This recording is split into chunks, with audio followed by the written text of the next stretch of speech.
Assalamualaikum warahmatullahi wabarakatuh.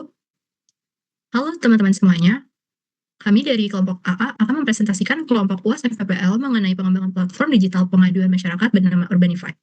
Urbanify merupakan solusi digital yang dirancang untuk mempermudah masyarakat dalam melaporkan kerusakan fasilitas umum secara cepat, transparan, dan mudah untuk dipantau. Dalam proyek ini, kami menggunakan pendekatan design thinking yang diwujudkan dengan proses business analysis, project management plan, dan agile planning. Oke. Kami akan memperkenalkan tim yang berada di belakang kami.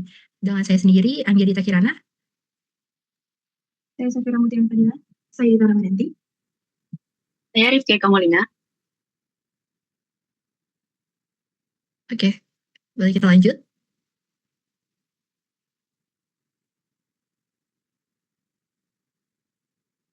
Selanjutnya ada design thinking. Proyek ini diawali menggunakan metode design thinking karena kami ingin membangun sistem berdasarkan kebutuhan nyata pengguna, bukan hanya berdasarkan asumsi dari developer. Tahapan yang kami lakukan ini dimulai memahami pengguna, menganalisis masalah, hingga merancang solusi yang sesuai. Kita masuk ke slide selanjutnya, yaitu ada empathize. Empathize ini tahap yang kami lakukan mengidentifikasi stakeholder, menemukan pain point pengguna, kemudian membuat persona agar solusi yang dibuat itu benar-benar sesuai dengan kebutuhan masyarakat maupun pemerintah. Lanjut. Nah, di sini itu analisis pemangku kepentingan atau stakeholder. Stakeholder utama terdiri dari dua kelompok, yaitu kelompok pertama masyarakat sebagai pelopor kerusakan fasilitas umum. Yang kedua itu ada pemerintah melalui admin verifikator yang bertugas memvalidasi laporan, kemudian meneruskan ke dinas yang terkait. Oke, di sini kita masuk ke user persona pertama, yaitu kategori pelopor.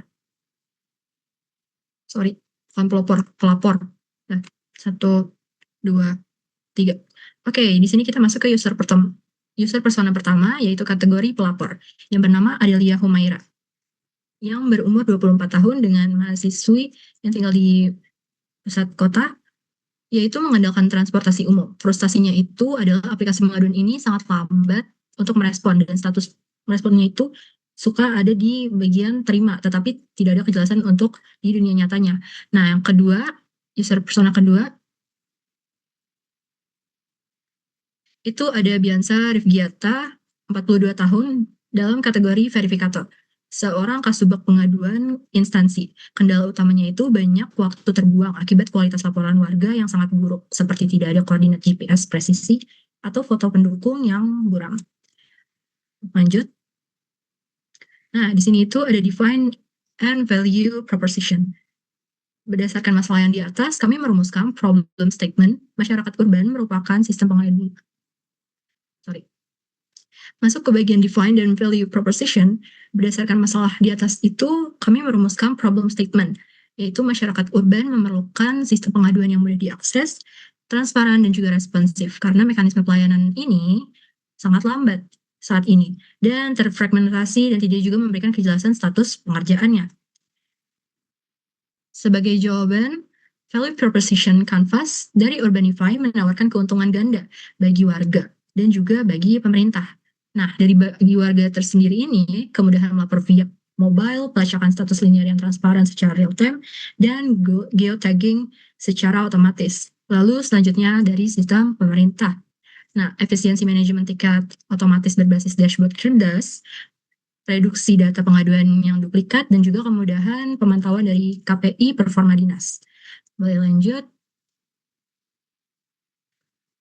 Di sini juga kita ada brainstorming, yaitu untuk mewujudkan nilai tersebut, kami melahirkan 3 fitur utama, yaitu geotagging dengan kamera instan yang mengunci titik koordinat GPS presisi secara real time saat mengambil foto pengaduan. Yang kedua itu ada pelacakan status linear, visualisasi pengaduan secara detail, layaknya e-commerce, ya dari diterima, diverifikasi, diposisi, dan juga selesai. Dan yang terakhir itu ada AI routing dan duplication filter. AI itu akan otomatis mendeposisikan laporan berdasarkan kata kunci teks sekaligus memfilter laporan duplikasi yang termasuk serentak. Dan yang terakhir itu adalah skenario testing dan kriteria keberhasilan. Sistem ini telah kami uji melalui dua skenario. Sistem ini telah kami uji melalui 2 skenario, yaitu untuk memastikan keberhasilannya. Skenario pertama itu dari sisi warga, diuji untuk melaporkan sampah medis ilegal di pinggir jalan secara anonim. Kriteria keberhasilannya, pengguna berhasil mengunggah foto, memilih opsi anonim, dan juga masuk ke status pelacakan real time dengan mulus. Nah, yang selanjutnya itu ada skenario kedua, yaitu dari admin. Sisi admin sendiri itu sebagai penerima pengaduan jembatan penyeberangan yang rusak, memverifikasi GPS, dan juga menaikkan prioritas jadi tinggi, lalu meneruskan ke dinas perhubungan secara sukses tanpa kegagalan sistem. Selanjutnya, oke, masuk ke bagian bisnis analis ini, saya akan serahkan ke teman saya. Oke, selanjutnya ada bisnis analis. Pada tahap bisnis analis kami mengidentifikasi seluruh pihak yang terlibat, pemerintah sebagai pemilik proyek, Diskominfo sebagai administrator sistem, dinas teknis sebagai pelaksana, masyarakat sebagai pengguna utama, developer membangun aplikasi, sedangkan project manager memastikan proyek berjalan sesuai target. Next. Selanjutnya ada kebutuhan fungsional dari warga dan AI. Yang pertama ada akses dan kenyamanan, warga dapat login atau registrasi menggunakan anonymous mode demi kenyamanan atau privacy. Selanjutnya ada geotagging dan tracking. Sistem mengambil lokasi otomatis menggunakan sensor GPS dan memetakan status pengerjaan secara linear melalui visualisasi linear tracking. Yang terakhir ada otomasi dan AI. AI routing otomatis menyalurkan laporan ke dinas teknis. Next. Kebutuhan fungsional dari admin dan integrasi. Nomor tiket otomatis. Sistem menerbitkan kode unik pelacakan begitu aduan berhasil dikirim oleh masyarakat. Kedua, sistem notifikasi push. Warga mendapatkan notifikasi langsung di ponsel. Yang ketiga ada validasi administrator. Diskominfo memegang kendali penuh verifikasi data. Yang keempat ada dashboard kinerja publik. Menyediakan visualisasi performa. Yang terakhir ada WhatsApp chatbot integration. Solusi inklusif berbasis percakapan instan bagi kelompok lansia yang kurang ramah terhadap aplikasi mobile. Next. Kebutuhan non-fungsional. Performance, waktu respon aplikasi dan loading data maksimal 3 detik. Compatibility, sistem berjalan lancar di ekosistem Android. Security and privacy, menggunakan enkripsi HTTPS, enkripsi password, dan menjaga anonimitas pelapor. Scalability, mampu menangani lonjakan beban traffic. Availability, sistem aktif 24 jam dengan jaminan minimum uptime rata-rata tahun sebesar 99%. Usability, tampilan interface ramah pengguna atau user friendly. Next. Selanjutnya ada analisis kelayakan Telos. Yang pertama ada technical feasibility, teknologi inti telah matang seperti GPS, cloud hosting, API WhatsApp, AI NLP untuk klasifikasi teks. Yang kedua ada legal feasibility, seluruh sistem mematuhi regulasi sesuai undang-undang dari UU ITE. Yang ketiga ada economic feasibility dengan pagu anggaran 200 juta. Dana sangat memadai untuk menutupi biaya development, hosting lisensi, hingga dana cadangan tak terduga. Next. Kelayakan Telos. Operational feasibility sangat layak dijalankan dari sisi warga. Yang kedua ada schedule feasibility, batas waktu pengembangan sistem maksimal selama 20 minggu dinilai sangat realistis. Next. Estimasi anggaran proyek costing. Komponen pengembangan ada analisis, kebutuhan sistem dan arsitektur data, anggarannya 15 juta, desain UI UX, anggarannya 20 juta, pengembangan aplikasi web, anggarannya 45 juta, infrastruktur cloud hosting, anggarannya 25 juta, pengujian sistem, anggarannya 20 juta, dokumentasi sistem keamanan, anggarannya 10 juta, dana cadangan operasional tak terduga, anggarannya 20 juta, untuk total keseluruhan menjadi 200 juta. Next. Analisis manfaat atau cost benefit, tangible benefit. Yang pertama mengeliminasi biaya penggunaan kertas. Yang kedua mengurangi biaya operasional sebesar 40%. Yang ketiga mempercepat penanganan pengaduan lewat delegasi otomatis. Yang ketiga menghilangkan duplikasi tiket pengaduan dengan filter otomatis. Selanjutnya ada intangible benefit. Yang pertama ada meningkatkan indeks kepuasan publik terhadap kinerja pemerintah kota. Yang kedua membangun sistem pemerintah yang bersih. Yang ketiga warga merasa aman saat melapor berkat adanya anonymous mode. Yang keempat meningkatkan partisipasi aktif warga menjadi fasilitas umum kota. Next. Selanjutnya ada project management plan. Baik, selanjutnya di sini terdapat project management plan. Bisa dilanjut. Nah, yang pertama kita akan membahas tentang project charter. Proyek ini itu berawal dari dua masalah utama di lapangan. Yang pertama, warga merasa kecewa karena respons laporan fasilitas kota lambat dan hanya dibalas dengan jawaban otomatis ataupun template. Nah, yang kedua, Diskominfo kesulitan memproses aduan karena data masuk tidak punya foto bukti dan lokasi GPS yang jelas.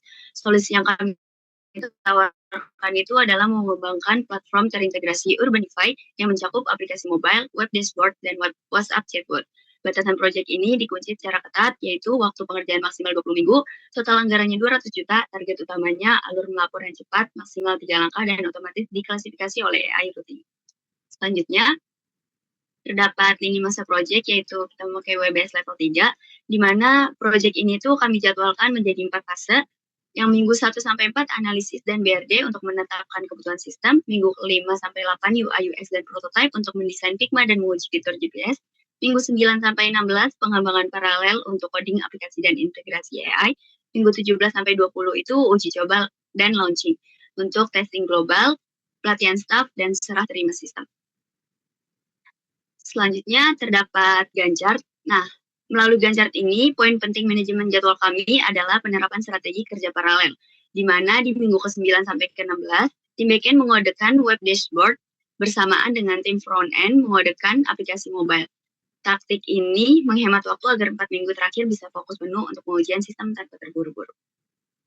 Selanjutnya, resource planning, di mana untuk anggaran ini sebesar 200 juta kami membaginya secara transparan sebagai biaya tetap, di mana coding aplikasi web dan mobile masing-masing memakan biaya terbesar yaitu 45 juta, infrastruktur cloud dianggarkan 25 juta, pengujian QA 20 juta, dan analisis kebutuhan 15 juta. Sisanya dialokasikan untuk latihan staff 10 juta, serta dana kontingensi 20 juta untuk jaga-jaga dari risiko tak terduga. Selanjutnya akan dijelaskan oleh teman saya. Di sini ada risk register dan mitigasi utama. Mengenai manajemen proyek, yaitu pengolahan risiko, komunikasi, dan kualitas. Pertama, pada risk register dan mitigasi utama, kami mengidentifikasi beberapa risiko seperti keterlambatan jadwal, perubahan kebutuhan pengguna, kegagalan integrasi GPS, kebocoran data, dan kesalahan AI, hingga pembengkakan biaya. Setiap risiko memiliki tingkat probabilitas dampak, strategi, mitigasi, serta penanggung-jawaban agar dapat ditangani dengan cepat.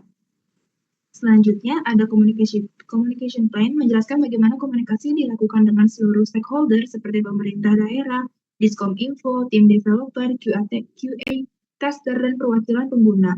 Komunikasi dilakukan melalui meeting, email, Google Meet, Trello, dan WhatsApp, serta frekuensi yang telah ditentukan agar koordinasi proyek tetap berjalan efektif. Selanjutnya, ada quality plan, bertujuan untuk memastikan kualitas sistem tetap terjaga melalui pengujian, validasi, perbaikan bug, dan evaluasi berkala. Dengan adanya perencanaan ini, proyek diharapkan selesai tepat waktu dan sesuai dengan kebutuhan pengguna, dan menghasilkan sistem yang berkualitas serta siap diimplementasikan. Selanjutnya akan dibacakan oleh teman saya.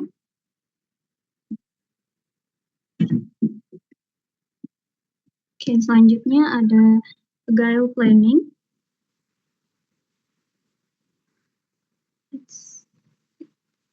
Pada slide ini menampilkan daftar kebutuhan utama Urbanify yang sudah diprioritaskan dengan metode Moskow. Ada 6 fitur prioritas must atau yang harus, seperti pembuatan laporan cepat, deteksi lokasi otomatis, AI routing ke dinas terkait, pemantauan status laporan, dan dashboard performa instansi. Satu fitur prioritas short yaitu integrasi WhatsApp chatbot, lalu semua fitur ini dibagi ke dalam 4 sprint. Lalu selanjutnya ada sprint planning. Rencana pengerjaannya terbagi dalam 4 sprint selama 16 minggu. Sprint 1 membangun fondasi seperti login dan pembuatan tiket. Sprint 2 menambahkan fitur pintar seperti geotagging dan AI routing. Lalu sprint 3 melengkapi pengalaman pengguna lewat tracking status dan dashboard. Yang terakhir, sprint 4 menyelesaikan integrasi WhatsApp, ekspor data, dan log aktivitas admin. Lalu yang terakhir ada Scrum Board. Ini contoh Scrum Board tim kami terbagi dalam 4 kolom, yaitu ada to do, ada in progress, ada review, test, dan done. Board ini menunjukkan progres pengerjaan setiap tiket secara transparan dan real time. Lalu kesimpulannya, Urbanify adalah solusi pelayanan publik yang berbasis empati pengguna, patuh terhadap regulasi UU PDP nomor 27 tahun 2022, terkendali dalam angsuran dan waktu, serta dieksekusi secara terukur menggunakan metode Scrum. Oke, selanjutnya adalah prototipe kelompok kami yang sudah kami buat. Berikut adalah prototipe dari tim kami.